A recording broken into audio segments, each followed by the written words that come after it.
অবৈধ কয়লা খননৰ বিৰুদ্ধে সৰব হৈ পৰিছে গৌৰৱ গগৈ। গৌৰৱ গগৈয়ে ডিগবৈত অৱস্থান ধৰ্মঘট কাৰ্যসূচীত অংশগ্ৰহণ কৰিলে, অমৰাংচুৰ ঘটনাৰ তদন্ত দাবী উত্থাপন কৰিলে আৰু একেটা সময়তে সমালোচনা কৰিলে হিমন্ত বিশ্ব শৰ্মা চৰকাৰক।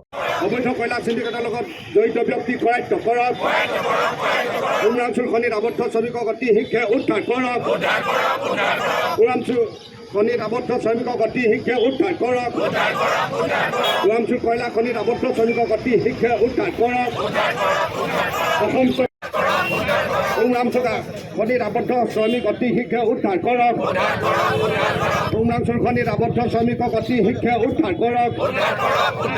অসম চৰকাৰ হয় হয়, অসম চৰকাৰ হয় হয়, অসম চৰকাৰ। আজি আমি সকলোৱে মৰ্মাহত। উমৰাংচাওত ইমান ডাঙৰ দুৰ্ঘটনা হ'ল। আমি শ্ৰমিকসকলৰ তেওঁলোকৰ সোনকালে উদ্ধাৰ হোৱাটো বিচাৰোঁ। CBI ইনকুৱাৰী হওক, জিলা উপায়ুক্ত পুলিচ প্ৰশাসনে কি কৰি আছে, আৰু মুখ্যমন্ত্ৰী হিমন্ত বিশ্ব শৰ্মা ডাঙৰীয়া নৈতিক দায়িত্ব লৈ উমৰাংচাওলৈ যাওক। ভূটান যাবলৈ সময় আছে, বম্বে যাবলৈ সময় আছে, উমৰাংচাও যাবলৈ সময় নাই। সৰু মানুহক পুলিচে যোগেদি ধৰি গোটেই যে কেলেংকাৰীটো তেওঁলোকে লুকাবলৈ বিচাৰিছে, আৰু সেইকাৰণে আজি মই চিঠিৰ জৰিয়তে প্ৰধানমন্ত্ৰীক অৱগত কৰাইছোঁ। না খাওঁগা না খানে দুংগা, ডাবল ইঞ্জিনৰ চৰকাৰ আজি কি কৰি আছে? আজি উমৰাংচাওৰ পৰা এই ডিগবৈ, লেডৰ, মাৰ্ঘেৰিটা, চেলেকি, কাৰ্বি আংলং, অসমৰ উত্তৰ পূৰ্বাঞ্চলৰ জংঘলৰ পাহাৰ তেওঁলোকে নাইকিয়া কৰি দিছে।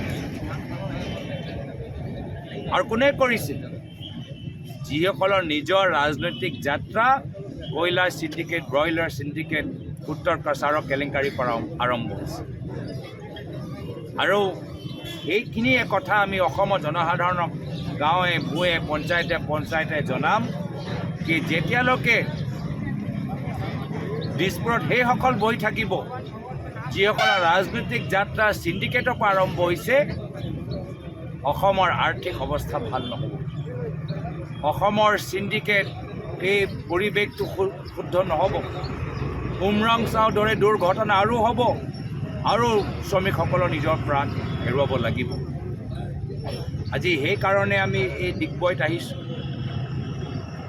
ইয়াতে আমাৰ কমিশ্যন বহি গৈছিল। কটকী কমিশ্যনে ইয়াতে দেখি গ'ল যে ভাৰত চৰকাৰৰ কোল ইণ্ডিয়াৰ ছাবচিডিৰী নৰ্থ ইষ্ট কোলফিল্ড নিমাত, তো এইটোৱে হ'ল ডাবল ইঞ্জিন চৰকাৰ। ৰাজ্যত আৰু কেন্দ্ৰীয় চৰকাৰ, ৰাজ্যৰ বিজেপি নেতৃত্ব, কেন্দ্ৰীয় বিজেপি নেতৃত্ব দুয়োটাই মিলি আমাৰ অসমৰ পাহাৰ জংঘল নাইকিয়া কৰি কয়লাৰ চিণ্ডিকেটৰ পৰা পইচা লৈ নিজৰ নিৰ্বাচনী প্ৰচাৰ চলাইছে।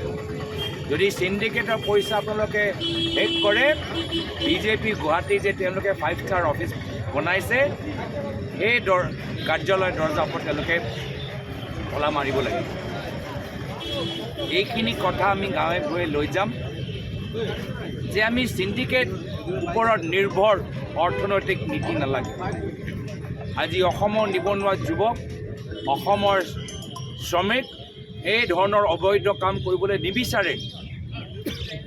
এই 300 ফুট তলৰ মাটিৰ তলত যাবলৈ নিবিচাৰে, কিন্তু উপায় নাই, বিকল্পহীন ঘৰখন চলাব লাগে।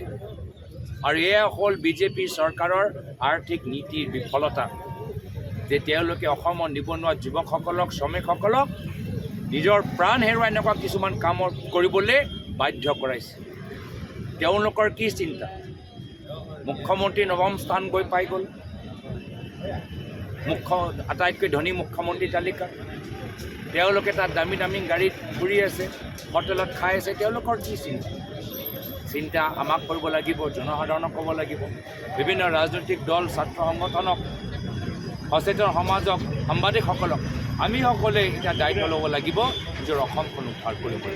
যিকোনো খবৰৰ বাবে যোগাযোগ কৰক 7099017330 লগতে 7099017110 নম্বৰত।